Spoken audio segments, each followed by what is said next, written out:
gente, a paz do Senhor, graças a Deus, iniciando a semana de leitura hoje é segunda-feira, é dia 2 de novembro, e nós estamos gratos a Deus por esta graça, por essa oportunidade de podermos ler a sua palavra. Eu quero desafiar a você a acompanhar aí diariamente a leitura do Novo Testamento. Nós estamos hoje em Atos capítulo 22. Vamos orar agradecendo a Deus. Amado Senhor, nós te agradecemos por teu cuidado, por tua proteção, por teu amor. Obrigado por esta semana que se inicia. Obrigado pela tua palavra. Oramos para que teu Espírito Santo nos ajude. É o que te pedimos em nome de Jesus. Amém. Vamos lá então. Atos capítulo 23. Paulo, olhando atentamente para o sinédrio, declarou: Caros compatriotas, até o dia de hoje tenho cumprido o meu dever perante Deus com toda boa consciência. Entretanto, o sumo sacerdote Ananias deu ordens aos que estavam mais próximos de Paulo para que lhes esbofeteassem na boca. Diante disso, Paulo lhe afirmou: Deus te ferirá, parede caiada, pois tu estás aí sentado para julgar-me segundo a lei, e contra a lei manda que eu seja agredido. Os que estavam ao redor exclamaram: Como ousas insultar o sumo sacerdote de Deus? Então Paulo replicou: Eu não sabia, irmãos, que esse homem é o sumo sacerdote. Afinal está escrito: Não falarás mal de uma autoridade de teu povo.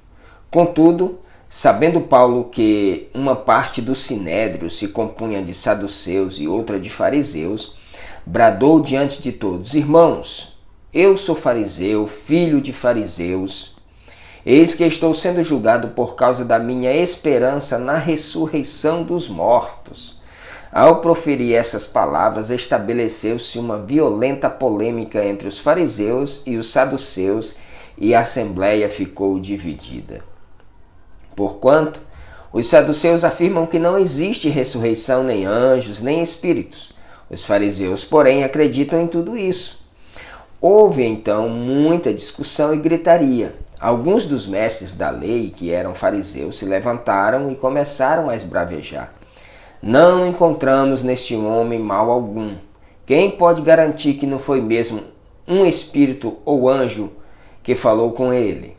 Diante disso, a discussão se tornou tão acirrada que o comandante teve receio que Paulo fosse estraçalhado pela multidão enfurecida.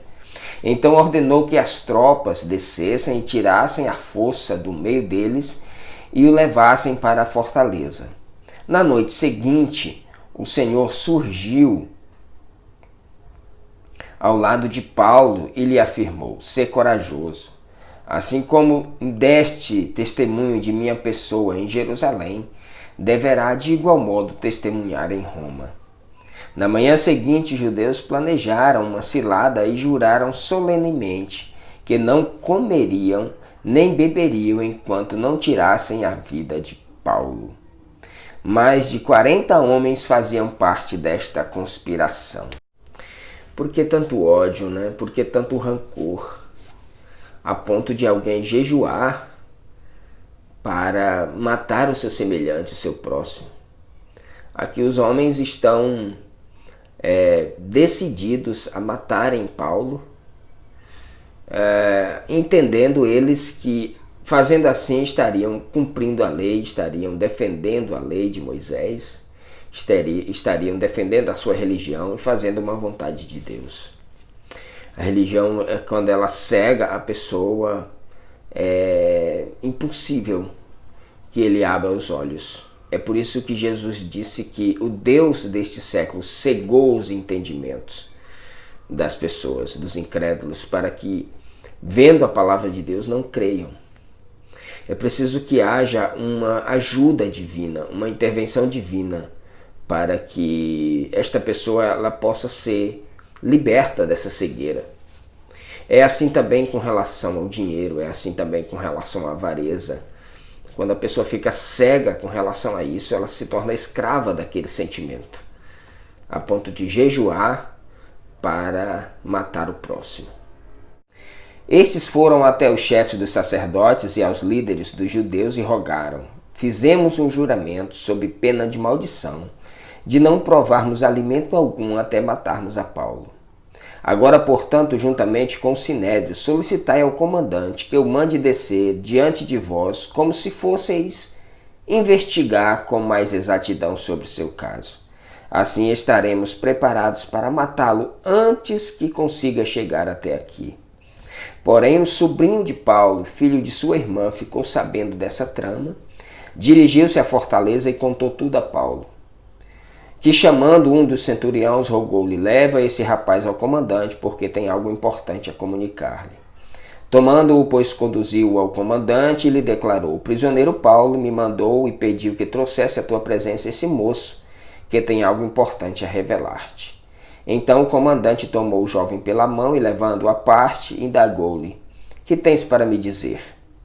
Ao que ele revelou: os judeus combinaram solicitar-te que amanhã ordenes a Paulo descer ao sinédrio, fingindo ter de investigar com maior precisão o caso dele. Não te deixes persuadir por eles, porquanto há mais de 40 deles à espreita contra Paulo. Eles juraram sob pena de maldição não comer nem beber, até que tire a vida dele. Agora, pois, estão prontos, apenas aguardando a tua palavra de consentimento. Então o comandante mandou o rapaz sair, ordenando-lhe que a ninguém contasse o que havia revelado aquilo. Em seguida, chamou 2 centuriões, determinou-lhes: preparai um destacamento de 200 soldados, 70 cavaleiros e 200 lanceiros, a fim de rumarem para Cesareia ainda esta noite às 9 horas. Providenciai também montarias para Paulo e levai-o em segurança ao governador Félix. E o comandante escreveu-lhe uma carta nestes termos: Cláudio Lísias, ao excelentíssimo governador Félix, saudações. Este homem foi preso pelos judeus e estava a ponto de ser morto por eles, quando intervi ao seu favor com a tropa e o livrei. Assim que soube que era um cidadão romano, entretanto, desejando apurar o exato motivo da acusação, levei-o ao sinédrio dos judeus. Entendi que ele era acusado de questões concernentes à lei deles, mas que nada havia nele que justificasse a pena de morte ou mesmo de prisão. Quando fui informado de que havia uma conspiração para tirar a vida deste homem, logo enviei a ti, intimando também seus acusadores que apresentassem o caso contra ele diante de ti. E tomando a Paulo, conforme lhe fora ordenado, os soldados o levaram durante a noite a Antipátride.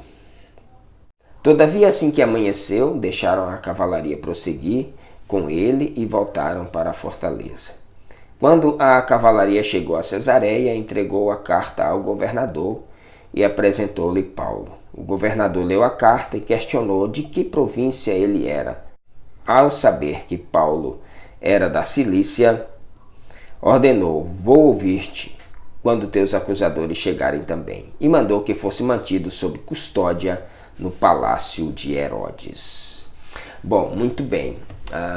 Aqui houve uma conspiração enquanto ele estava preso em Jerusalém, e como ele era um cidadão romano, o comandante ali, ele decide, para livrar Paulo ali do sinédrio e dessa trama de 40 homens que decidiram não comer nem beber enquanto não matasse a Paulo, o comandante, a fim de livrar a Paulo, decide tirá-lo à noite, às escondidas, e manda ele com uma carta muito bem redigida, explicando toda a situação ao governador Félix, ali em Cesareia. Esse foi o capítulo 23 de Atos dos Apóstolos, onde Paulo está aqui passando exatamente pelo que Jesus passou, pelo que todos os apóstolos e discípulos passaram, a perseguição, a injúria, a calúnia, tudo isso por amor ao Evangelho, à causa de Cristo. E você que é um defensor da causa de Cristo, você que é um pregoeiro desta verdade, saiba disso, que todo aquele que constitui-se amigo de Deus está constituindo-se inimigo do mundo. Então todo o sistema virá na contramão daquele que se constitui amigo de Deus e amigo do Evangelho. Mas não importa, o importante é que o Evangelho seja anunciado. Que Deus abençoe você, a gente se encontra aqui amanhã no capítulo 24. Até lá, um forte abraço.